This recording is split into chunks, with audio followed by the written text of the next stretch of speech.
Look at the right fucking thing.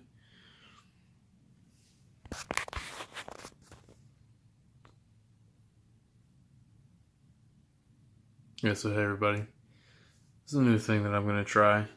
It's called Not That Awesome. Show about things that are not that awesome. I think I'll cover topics that are going to be ranging from more serious things to more silly things, like my stupid facial hair. But today I figured I'd just start with something that happens to me that is definitely not that awesome, which is anxiety and depression, which affects tens of millions of adults in the United States alone every year, which I'm sure a lot of people know. But what people who do not suffer from anxiety and depression do not know, and what, it's different for everybody. But what's hard to explain, and what's one of the main things that makes it not that awesome for me personally anyways, is that it's a cycle.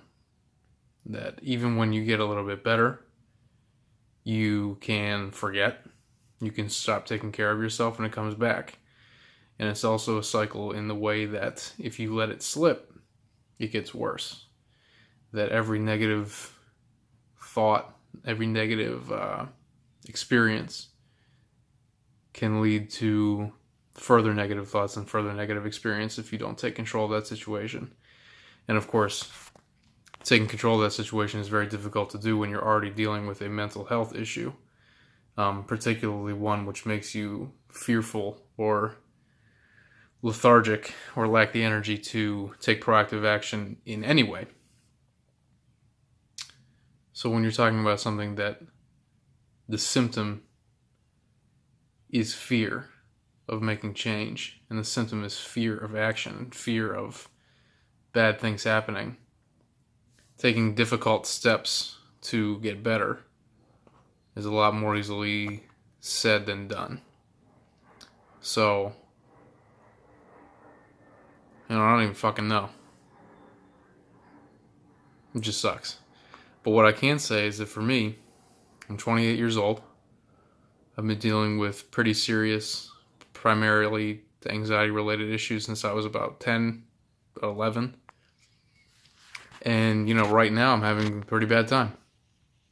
But in those 16 plus years, most of them have been pretty good.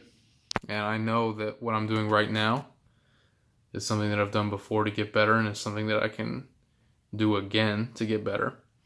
And I think for me personally, and I think what happens to a lot of people is you get comfortable getting better to a point, and then you say, all right, this is just how I am. I don't need to get any better. I don't need to get better to the point that I can get on a plane. I don't need to get better to get to a point where I can take the next step and do the next difficult thing. You just get better to the point that you can live your normal life and people leave you alone and you stop. I've done that more times than I care to remember. But this time, I think I'm gonna not do that. I'm gonna, get better to the point that I've done before, doing the things that I've done before. And I'm gonna continue to improve myself and my condition to a point that I will be better, that I will be the person that I should be, for myself and for my family, including my son. And, if it weren't for him, maybe I wouldn't be doing this as much, but for him and, for the people who care about me, I'm going to continue getting better. And I think that it's important for young people especially. Me, it's hard. It fucking sucks. But I've done this plenty of times, and I just, in the back of my mind, I know. I know what it's like, and I know I can get better. For young people, I've personally been in a place where I just was, thought I would have to either just suffer my whole life or kill myself, basically. And those are not your only options. And those options suck. So you should not do either of those things. You should get help. Yeah. And that is why anxiety is not that awesome, my friends. Please get help. There is never a reason to kill yourself. I've thought about killing myself a lot of times. And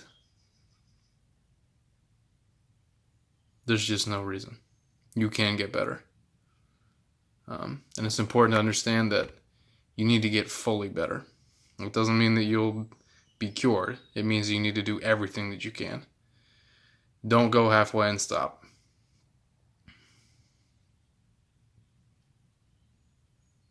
I guess that's it for now.